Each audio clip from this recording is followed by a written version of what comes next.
All right, we are live. Donato, how are you today? Hi, I'm very good. Thank you very much. Excellent. So, those of you who've seen us before, then you know who this is and what we're doing. But those of you who haven't, my name is Bill Patton, and my website is brainsports.coach.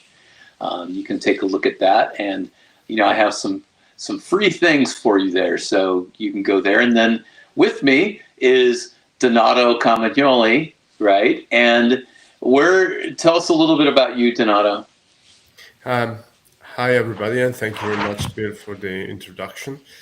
I still work since 2014, and up to today, I still work for the Italian Tennis Federation as an advisor for technique and a few other topics and themes. And I have a startup high-tech company. I work incessantly 24/7, dealing with technology applied to tennis. So it's a project based on automatic match analysis, intelligent automatic match analysis. Interesting. Yes, that's awesome. So today's topic, we're talking about balance in general. And I know that I want to leave everybody who watches this to come away with at least one actionable action item that you can practice to improve your balance. But let's talk a little bit about balance in general. So, Donato, where would you like to start with that?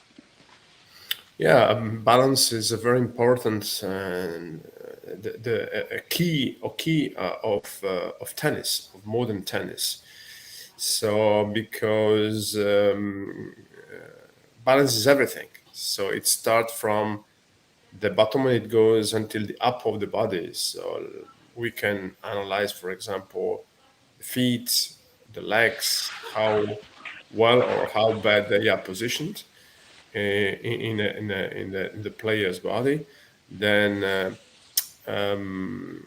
going up, analyzing the trunk, and this of course contributes to balance. And the final stage of our body is of course the head. So everything should be related to the head, saying that if the head is upright and if the eyes are horizontal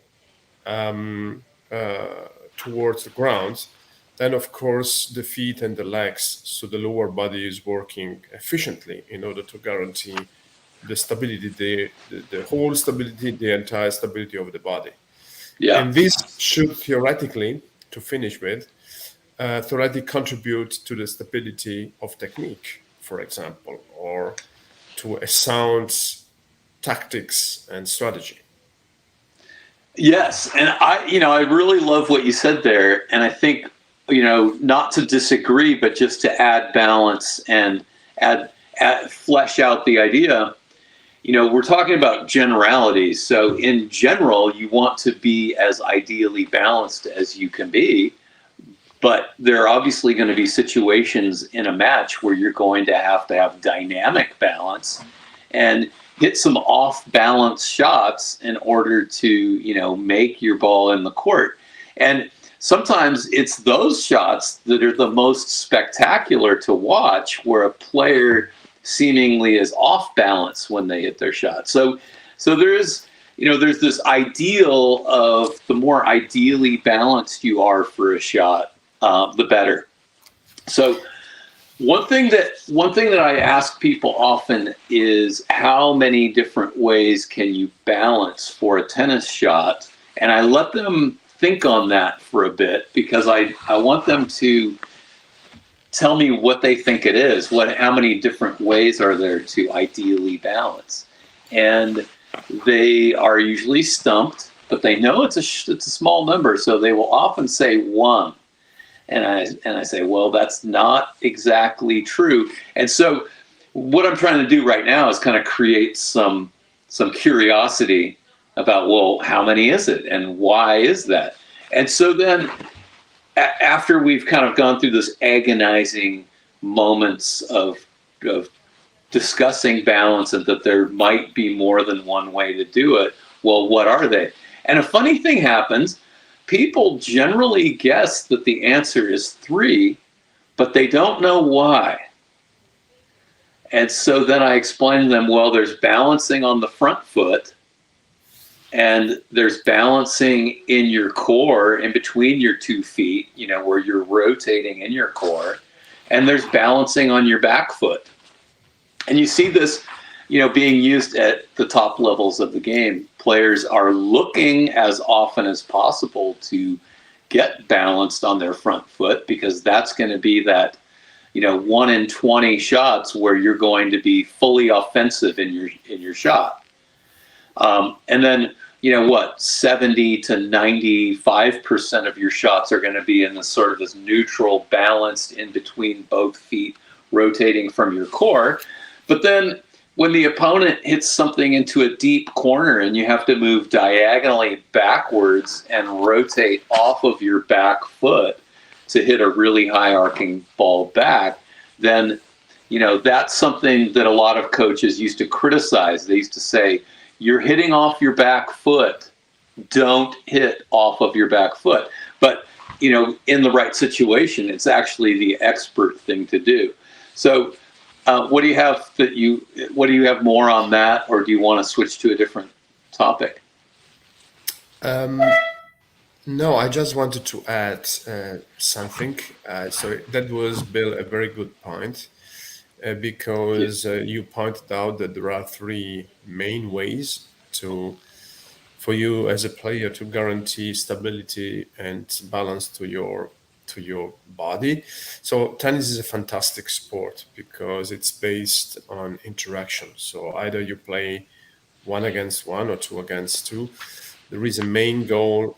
So of course the main goal is to win matches, especially at top levels.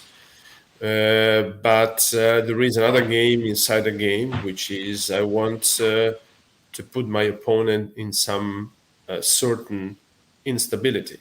And of course, we can differentiate between static balance, and dynamic balance. And of course, tennis is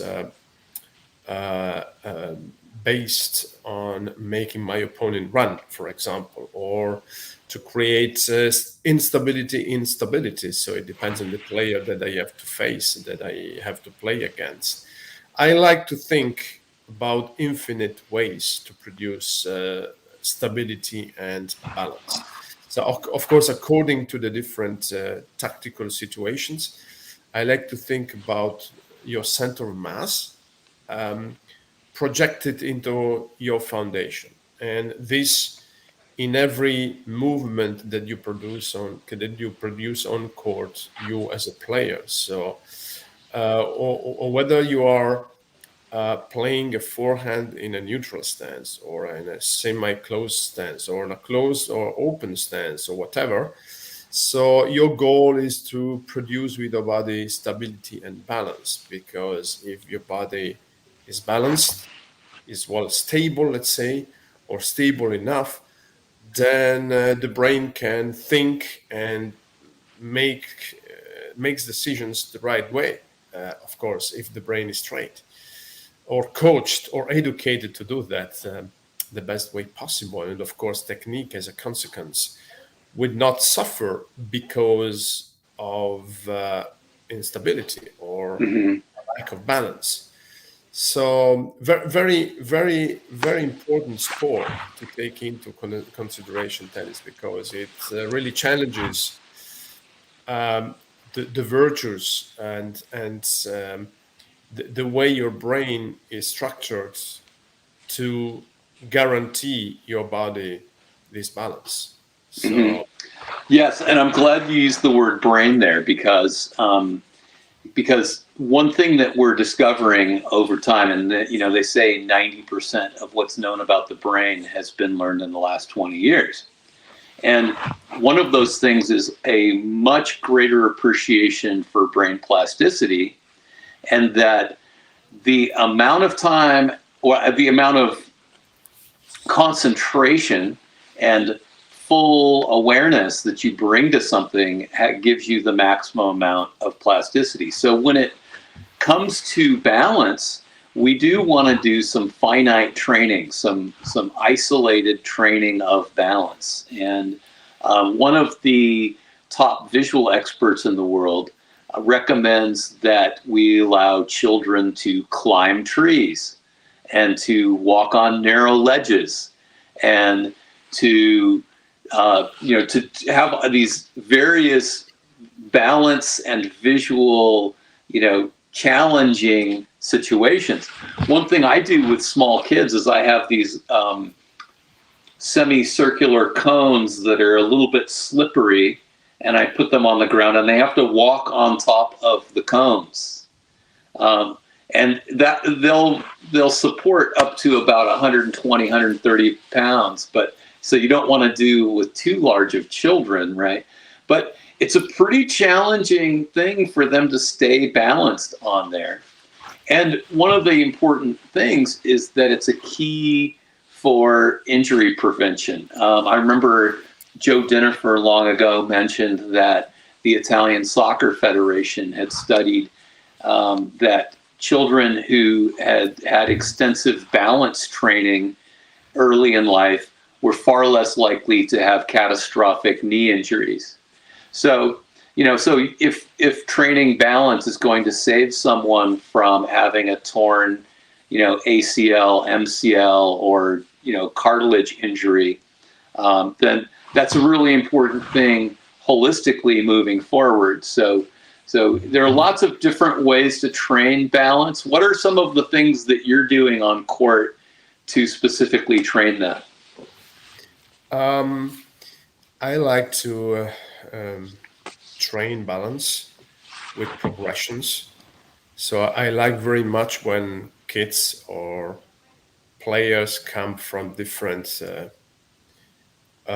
experiences of balance. So I like very much when these kids, for example, they not only play tennis, but used to go ski, for example, or had some other experience playing other sports. So you mentioned climbing, for example. Living on the countryside or living on the mountains, this all contributes to have different experiences in the field of balance. So you can jump, you can play with balls, you can even play other sports. So these all, of course, makes these experiences very, very generic and very general. So the more experienced I am, of course, and probably the more experienced I will be when I play tennis, so on court specifically. So what I like to do is to, as I said before, to educate people with progressions, starting with static balance. So I want them, and this is crossover. So this is valid for all age groups and for all levels of play. I do like when people experience the feeling of balance starting from their feet with the different stances, for example, or actually I want them to feel the right foot and perfectly adhering on the ground, and I want them to feel that, and at the same time have the perfect feeling of the other foot. So and then to have, of course, the full control of the core, and coming up, as I said before, the full control of the shoulders, the extremities, so the extreme parts of the body, and finishing up with their heads and with their eyes. So it's a kind of multi-sensorial experience, starting from the bottom to the up of the body, so from the lower body to the upper body, and the let's say the end of the story, talking about what is very much specific about tennis, and then I like to think and I like to make them feel the freedom, the degrees of liberty, let's say, of the hands, which is actually the one part of your body in contact with the very famous tool, which is the racket, responsible of the execution, so the contact with the ball. So I don't want to focus on one technique, because this is not, let's say, the right location to talk about that. But the body is serving, let's say, the final part, the extreme parts of your body, in order for the racket to receive all the energy. And this is actually, I don't want to say to tell. So actually, to talk about mystery, but actually, this is what fascinates me every time. So we start from static, and progressively through steps, I want the players to experience a more dynamic experience, even slowly. So these progressions, they don't have to be at max speed, but just to experience a different scenario. So Yes. so many steps within the same progression, following the principle of from easy to difficult, from basic to more complex skills. Yeah. And as I said in one of my posts yesterday, then the summation of these basic skills, it's much more powerful and much more empowering, let's say, than the single skill itself. So Yes. what you acquire at the end of the story, it is a skill, is a competency. And this is very, very powerful, because with that competency, based on balance, you can solve problems. Yeah. Wow.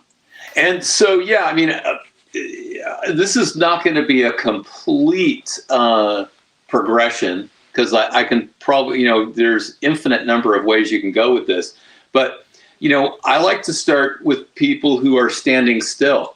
And so they can feel their balance from a standing position. And sometimes they're wondering, why am I not moving yet? And the reason is because we want to establish that ideal balance of striking the ball and moving, rotating without your feet in motion. And then we'll add a little bit of motion to where they have to take a couple of simple steps.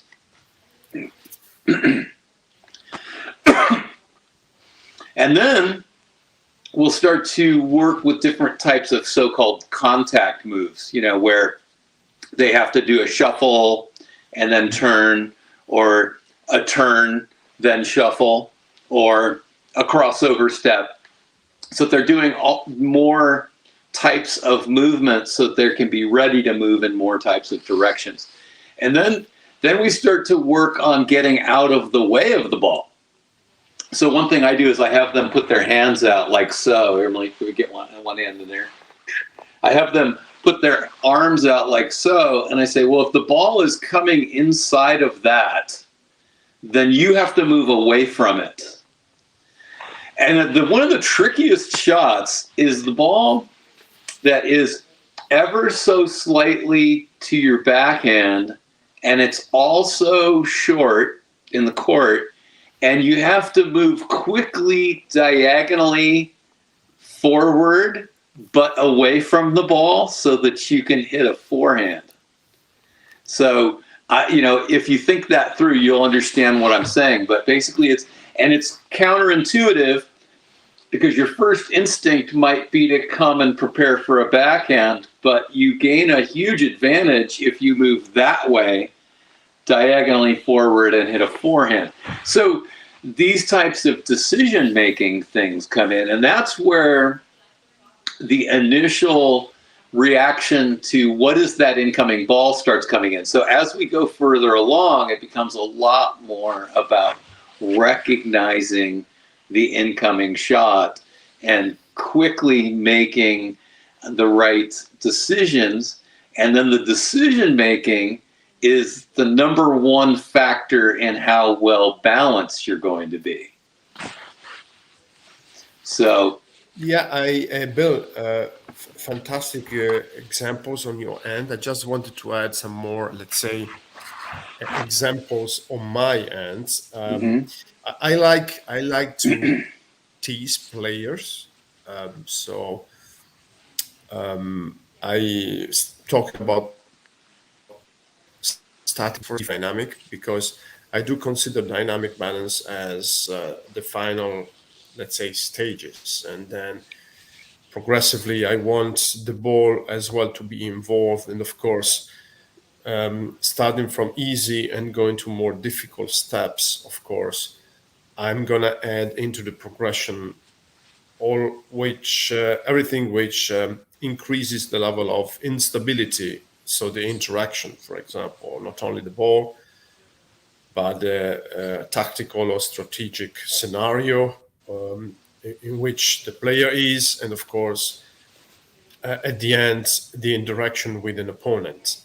But starting from the very beginning, I like to tease players because, let's say, I create some very unrealistic, but anyway, just to provide them the feeling of stability or instability. I ask them, for example, to produce a slow motion movement. So please show me what the forehand is. And then, of course, the player has to recover the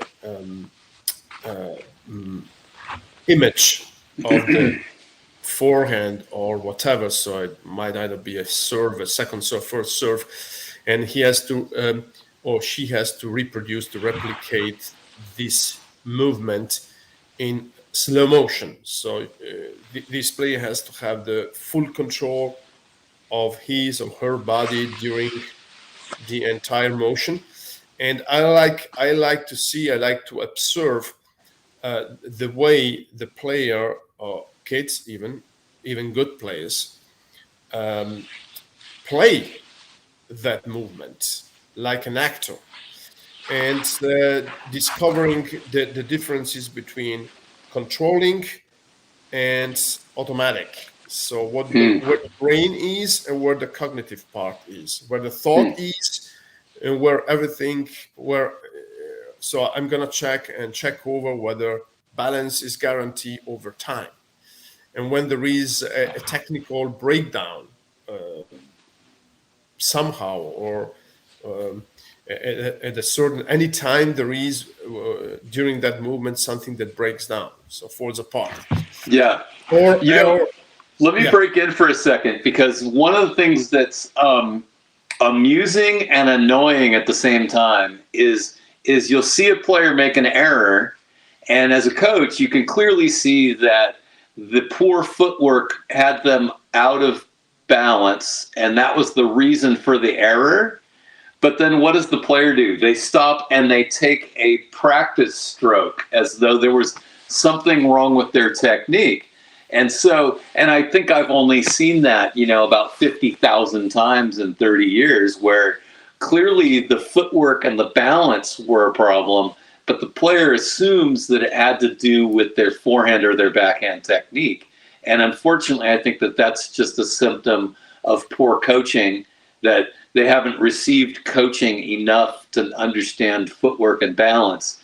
And many coaches are obsessed with the technique of forehands and backhands, and they ought to be more interested in balance. So anyway, I hope I didn't throw you off too much there, but continue on, sir. It was very interesting because, of course, it depends, of course, on the goals that you have in your lesson, or actually what you want to with your intervention. But that was one of the.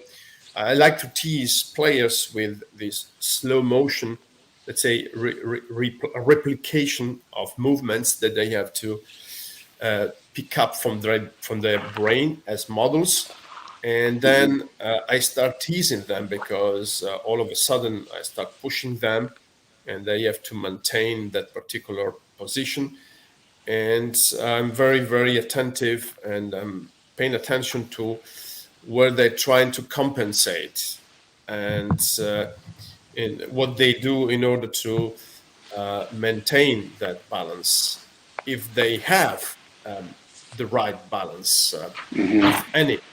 And then they start at least realizing there is kind of a thought in their brain that the concept of stability and balance that they have is very much different than the real balance that their bodies can produce.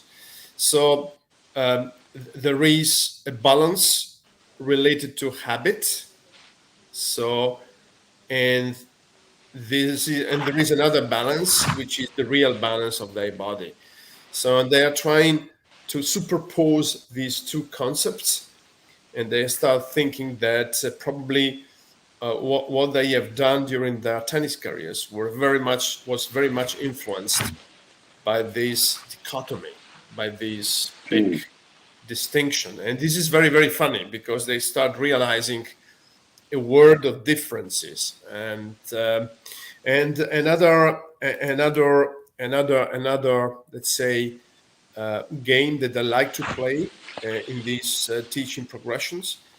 I ask the player, for example, to go and to freeze at the end of the preparation. Say, for example, backhand. So first of all, they have to have a real and very precise concept of end of preparation. So it's a lot. It's lots of things to discuss about. Right. And then I like to check once the concept of preparation is there. It's a clear concept. What they do in order to get that particular phase of the mechanics of the movement, what they do with their body if they want to remain in balance. Well, yeah, and one thing that's outstanding about that is what people become to realize is, oh my goodness, I am not on balance in my preparation. And they start to realize that the demand is that they have to prepare much earlier if they're going to get there. And so then they also have to respond more quickly to the ball out of the opponent's racket. And when they can do that, then they have got a lot more time. And I generally say this, is that if one player, when the ball bounces, is able to be relatively in the position from which they're going to strike the ball at the time that it bounces, then they're still in control of the rally, or at least they're neutral. But if the other player hasn't achieved that state of equilibrium by the time the ball bounces, then they're giving up an advantage, or there's an advantage to be had if the other player can take advantage of it. So I have a little more than 10 minutes left here, but thanks for letting me break in on that one again. So yeah, I mean, this is where, to me, the difference between a good player and a great player is that the great player arrives at the right time, and good players arrive maybe a little too early or a little too late. Yeah, this is an incredible question. So the real question would have been, what can I do as a player in order to go to the date and meet my girlfriend, for example, on time, and that girlfriend is the ball, and actually, and the ball was hit by another guy who is not my friend, at least on court, at least on court, and I have to be very efficient and to strike the ball back to him or to her in order to have for myself the best advantage possible. And sometimes that advantage is not an advantage effectively, but it's something that I have to invent from a defensive position. So what makes the difference? Yeah. Your body and your brain should make the difference.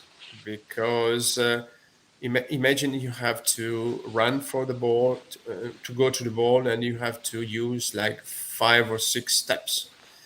So they might either be a pivot step, for example, or crossover step. So I don't want to exaggerate with these names, but then shuffle steps, and then you have to turn your shoulders at the very beginning, and this lasts like 3-4 milliseconds, and then you have to store energy, and then you have to read the ball, and then you have to understand what you have to do. So very fortunately, everything is more or less automatic in most of the cases, but actually being set the best way possible, having the control of your core, so of your center of mass, in other way, to be said, foundation, and then core stability and the stability of your head makes possible that you can strike the ball the best way possible. So yes, this is in a way legendary. So I'm very much fascinated by the way players can do that prodigy over and over again. Yeah. I love 99% of what you just said. My only quibble is with the word set. So I don't know that we ever want to become set, so to speak. But maybe elastic would be a better way to, because we want to be dynamically moving so that all of the energy can return. It's usable. But once we have inertia, then we have to overcome inertia, and there's going to be some energy lost there. So I wanted to say, probably I didn't choose the right word, but you're it's okay. Right. You're perfectly right. Set for me means everything. So you can be set and flying, and you can be set and being perfectly set on the ground when you have, hopefully you have time, and your opponent can give you the time to make a decision. But of course, you can be in a fully extension of your body or being suspended on air, and then set means for me is a state of mind. Okay. Set means that your brain guarantees the stability even if there is no stability at all, because the brain knows it all, knows how to solve the problem. And set doesn't mean that you have to have your feet on the ground. You can even be fully extended, like flying, like a dancer. But set means the brain knows how to solve the problem of balance. Because anyway, you have something in your hand which is very, very, very specific, and there is another tool coming to you, which is the ball, and then you have to take out something from the entire situation, and you have no time, and probably you have so much space that you cannot think. So much better if you have your hard disk is full with good files. Yes, I would say a best practice is to, and this could be done with, I don't even have to explain the context of this, because at any time a coach can ask a player, were you ideally on balance for that shot? And so then the player should be able to grade that, maybe on a scale of 1 to 10 or 1 to 5 or whatever. And then the next question would be, why or why not? What was it that had you perfectly in balance, or close to ideally balanced, or not? And generally players can retrace, and they can go, oh, I took too small of steps at the beginning, or I took too many steps, too few steps, or I delayed in my reaction to the ball. I mean, they can trace back what it was, and sometimes when they can't, then the coach can help them to understand what it was. Where was the breakdown in that system of getting them into nearly ideal position. So we have a little bit less than 5 minutes left. So how about if we, kind of stop and say, here are some takeaways from this time that we want to reinforce? Yeah, first of all, tennis is a fantastic sport, and we do have. Yeah, this might be just a repetition to you all, but since the very beginnings, let's say from the red ballers, it's a fantastic sport because with tennis, what we call here in Europe mini tennis, so you Mm. quick start, you can learn how to move and how to move according to specific skills, and how to move with specific skills trying to counter another player who is trying to move with specific skills. So a fantastic opportunity for you to use balance and coordination to develop your weapons, to develop strategic and tactical skills, and to even develop technique. So balance is key. Balance is key. And secondarily, it starts from the bottom up. So the analysis of balance starts from the feet, and they can either be set on the ground, like not being set on the ground. And of course, it's wonderful to follow the kinetic chain and to follow how much it's influenced by the brain, by the habits, and how much is influenced by the interactions of match play. Yeah. So, and Also, there are as a third, let's say, bullet point from our session, and there are infinite ways that you can work on balance. Of course, the interpretation that you, Bill, gave was incredible. So front foot, back thank you. foot, core. So yeah. So because anyway, we don't have to speak so difficult. We have to be very, very practical, very, very practical, because once you are on court, you have to deal with practical things, with very concrete things. So you have to hit the ball and put it over the net. And if it's possible that it bounces in. Well, yeah, and I also like to say that there are multiple entry points to the system. So the one that I've been most fascinated with for the longest has been the eyes. So the way you read and react to your opponent's shot, has a very large bearing on how well your footwork is going to be and how clean your contact will be.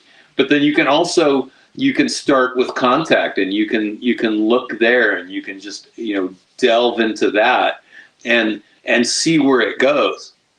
But then you can also look at the system from the final resting place, if you will. But I like to say it's a still moment. So there's this very very brief moment where the feet are relatively still, and you can look at, well, am I balanced at that moment, or am I not balanced at that moment, and then work backwards. So those three entry points are good places to begin, and depending on who the player is and the style of the coach, that will say a lot about where they start with that. Anyway, it's been great talking with you, and I think we were going to come back to this balance topic again because I've got some other bullet points that we can talk about, that we can dig into. So it will be a pleasure to me to be invited next time. Thank you very much. Yes.